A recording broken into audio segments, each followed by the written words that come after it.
much. Thank you. I moved to America 12 years ago with my wife, Terry, and our 2 kids. Actually, truthfully, we moved to Los Angeles. Thinking we were moving to America. But anyway, it's a short plane ride from Los Angeles to America. I got here 12 years ago, and when I got here, I was told various things, like, Americans don't get irony. Have you come across this idea? It's not true. I've traveled the whole length and breadth of this country. I have found no evidence that Americans don't get irony. It's one of those cultural myths, like the British are reserved. I don't know why people think this. We've invaded every country we've encountered. But it's not true Americans don't get irony, but I just want you to know that that's what people are saying about you behind your back. You know, when you leave living rooms in Europe, people say, thankfully, nobody was ironic in your presence. But I knew that Americans get irony when I came across that legislation, No Child Left Behind. Because whoever thought of that title gets irony. Don't they?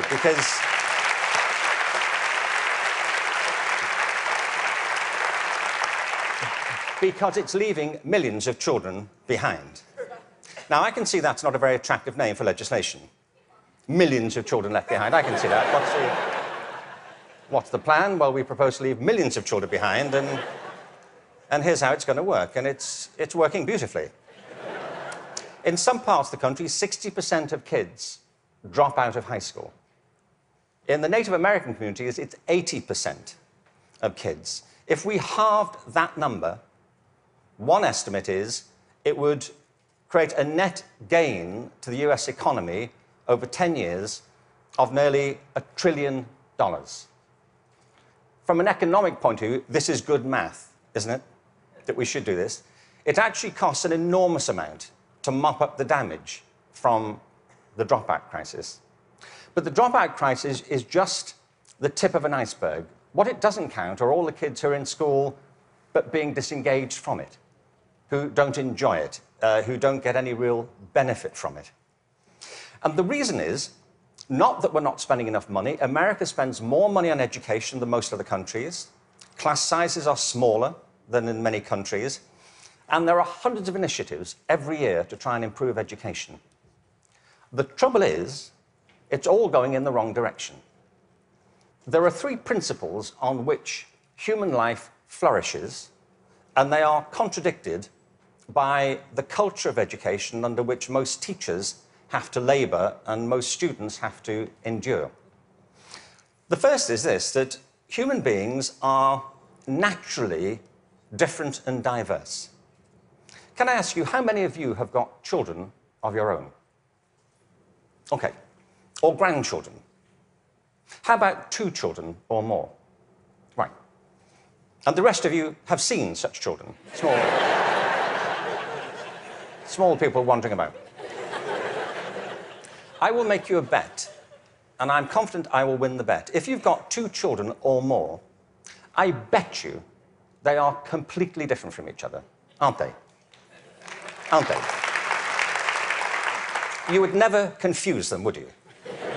Like, which one are you? Remind me. You know, your mother and I are going to introduce some colour-coding system so we don't get confused. Education under No Child Left Behind is based on not diversity, but conformity. What schools are encouraged to do is to find out what kids can do across a very narrow spectrum of achievement. One of the effects of No Child Left Behind has been to narrow the focus onto the so-called STEM disciplines. They're very important. I'm not here to argue against science and math. On the contrary, they're necessary, but they're not sufficient. A real education has to give equal weight to the arts, the humanities, to physical education. An awful lot of kids... Sorry, thank you.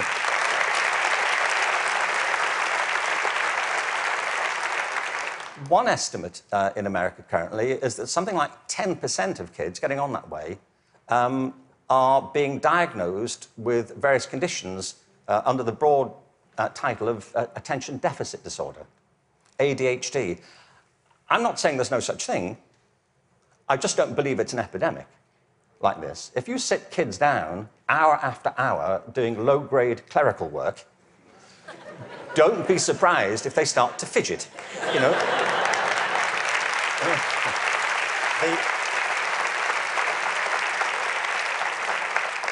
Children are not, for the most part, suffering from a psychological condition. They're suffering from childhood, you know, and I know this because I spent my early life as a child. I went through the whole thing. And kids prosper best with a broad curriculum that celebrates their various talents, not just a small range of them. And by the way, the arts aren't just important because they improve math scores, they're important because they speak to parts of children's being which are otherwise untouched. The second... Sorry, thank you. The second principle that drives human life and flourishing is curiosity. If you can light the spark of curiosity in a child, they will learn without any further assistance very often. Children are natural learners. It's a real achievement to put that particular ability out or to stifle it. Curiosity is the kind of engine of achievement. Now, the reason I say this is because one of the effects of the current culture here, if I can say so, has been to deprofessionalize teachers. There is no system in the world or any school in the country that's better than its teachers. Teachers are the lifeblood of the success of schools. But teaching is a creative profession. Teaching properly conceived is not a delivery system. You know, you're not there just to pass on received information. Great teachers do that. But what great teachers also do is mentor, stimulate, provoke, engage.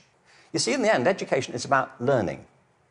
If there's no learning going on, there's no education going on. And people can spend an awful lot of time discussing education without ever discussing learning. The whole point of education is to get people to learn. A friend of mine, an old friend, actually very old, he's dead. That's as old as it gets, I'm afraid. So, but a wonderful guy, he was. A wonderful philosopher. He used to talk about the difference between the task and achievement senses of verbs. You know, you can be engaged in the activity of something, but not really be achieving it. It's like dieting. It's a very good example, you know. There he is, he's dieting. Is he losing any weight? Not really. Teaching is a word like that. You can say, there's Deborah, she's in room 34, she's teaching. But if nobody's learning anything, she may be engaged in the task of teaching, but not actually fulfilling it. The role of a teacher is to facilitate learning. That's it. And part of the problem is, I think, that the culture of, the dominant culture of education has come to focus on not teaching and learning, but testing. Now, testing is important. Standardized tests have a place. But they should not be the dominant culture of education. They should be diagnostic. They should help. You know, if I go for a medical examination, I want some standardized tests. I do. You know, I want to know what my cholesterol level is compared to everybody else's on a standard scale. I don't want to be told on some scale my doctor invented in the car. You know, your cholesterol is what I call level orange. Really? Is that good? We don't know. But all that should support learning. It shouldn't obstruct it, which of course it often does. So in place of curiosity, what we have is a culture of compliance. Our children and teachers are encouraged to follow kind of routine algorithms rather than to excite that power of imagination and curiosity. And the third principle is this, that human life is inherently creative. It's why we all have different resumes. We create our lives, and we can recreate them as we go through them. It's the common currency of being a human being. It's why human culture is so interesting and diverse and dynamic. I mean, other animals may well have imaginations and creativity, but it's not so much in evidence, is it, as ours. I mean, you may have a dog, you know, and your dog may get depressed. You know, but it doesn't listen to Radiohead, does it? And, you know, sit staring out the window with a bottle of Jack Daniels. And you say, would you like to come for a walk? He said, no, I'm fine. No. You go. I'll wait, I'll go. Yeah. But take pictures. We all create our own lives through this restless process of imagining alternatives and possibilities, and one of the roles of education is to awaken and develop these powers of creativity. Instead, what we have is a culture of standardization. Now, it doesn't have to be that way. It really doesn't. Finland regularly comes out top in maths, science, and reading. Now, we only know that's what they do well at because that's all that's being tested currently. That's one of the problems of the tests. They don't look for other things that matter just as much. The thing about work in Finland is this. They don't obsess about those disciplines. They have a very broad approach to education, which includes humanities, physical education, the arts. Second, there is no standardized testing in Finland. I mean, there's a bit, but it's not what gets people up in the morning. It's not what keeps them at their desks. And the third thing is, I was at a meeting recently with some people from Finland, actual Finnish people, and so somebody from the American system was saying to the people in Finland, what do you do about the dropout rate in Finland? And they all looked a bit bemused and said, well, we don't have one. Why would you drop out? If people are in trouble, we get them quite quickly and help them and we support them. Now, people always say, well, you know, you can't compare Finland to America. No, I think there's a population of around 5 million in Finland. But you can compare it to a state in America. Many states in America have fewer people in them than that. I mean, I've been to some states in America and I was the only person there. Really. Really, I was asked to lock up when I left. But what all the high-performing systems in the world do is currently what is not evident, sadly, across the systems in America. I mean, as a whole. One is this. They individualize teaching and learning. They recognize that it's students who are learning, and the system has to engage them, their curiosity, their individuality, and their creativity. That's how you get them to learn. The second is that they attribute a very high status to the teaching profession. They recognize that you can't improve education if you don't pick great people to teach and if you don't keep giving them constant support and professional development. Investing in professional development is not a cost, it's an investment. And every other country that's succeeding well knows that, whether it's Australia, Canada, South Korea, Singapore, Hong Kong, or Shanghai. They know that to be the case. And the third is they devolve responsibility to the school level for getting the job done. You see, there's a big difference here between going into a mode of command and control in education. That's what happens in some systems. You know, central governments decide or state governments decide, they know best and they're going to tell you what to do. The trouble is that education doesn't go on in the committee rooms of our legislative buildings. It happens in classrooms and schools. And the people who do it are the teachers and the students. And if you remove their discretion, it stops working. You have to put it back to the people.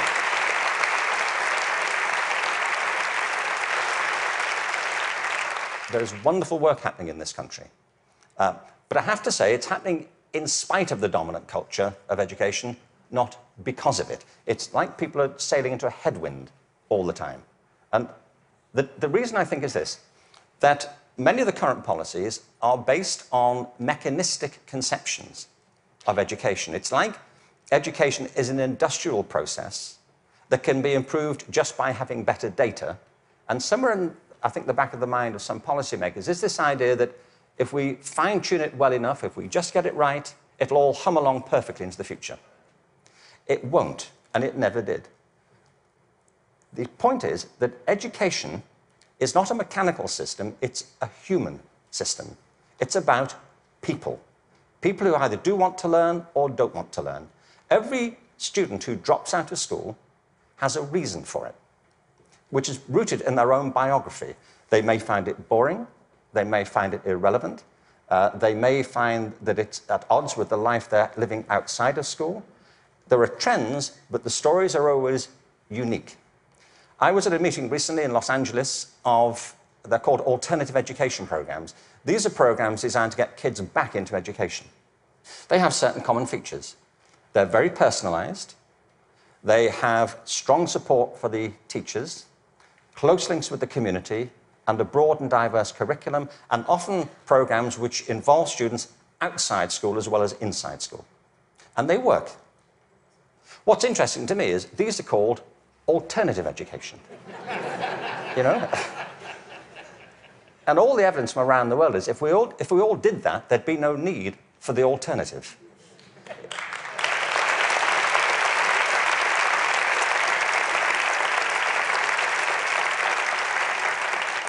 So I think we have to embrace a different metaphor. We have to recognize that it's a human system and there are conditions under which people thrive and conditions under which they don't. We are, after all, organic creatures. And the culture of the school is absolutely essential. Culture is an organic term, isn't it? Not far from where I live is a place called Death Valley. Death Valley is the hottest, driest place in America, and nothing grows there. Nothing grows there because it doesn't rain, hence Death Valley. In the winter of 2004, it rained in Death Valley. 7 inches of rain fell over a very short period. And in the spring of 2005, there was a phenomenon. The whole floor of Death Valley was carpeted in flowers for a while. What it proved is this, that Death Valley isn't dead. It's dormant. Right beneath the surface are these seeds of possibility, waiting for the right conditions to come about. And with organic systems, if the conditions are right, life is inevitable. It happens all the time. You take an area, a school, a district, you change the conditions, give people a different sense of possibility, a different set of expectations, a broader range of opportunities. You cherish and value the relationships between teachers and learners. You offer people discretion to be creative and to innovate in what they do. And schools that were once bereft spring to life. Great leaders know that. The real role of leadership in education, and I think it's true at the national level, the state level, at the school level, is not and should not be command and control. The real role of leadership is climate control, creating a climate of possibility. And if you do that, people will rise to it and achieve things that you completely did not anticipate and couldn't have expected. There's a wonderful quote from Benjamin Franklin. There are 3 sorts of people in the world. Those who are immovable, people who don't get it, they don't want to get it, they're not going to do anything about it. There are people who are movable, people who see the need for change and are prepared to listen to it. And there are people who move, people who make things happen. And if we can encourage more people, that will be a movement. And if the movement is strong enough, that's, in the best sense of the word, a revolution. And that's what we need. Thank you very much. Thank you very much.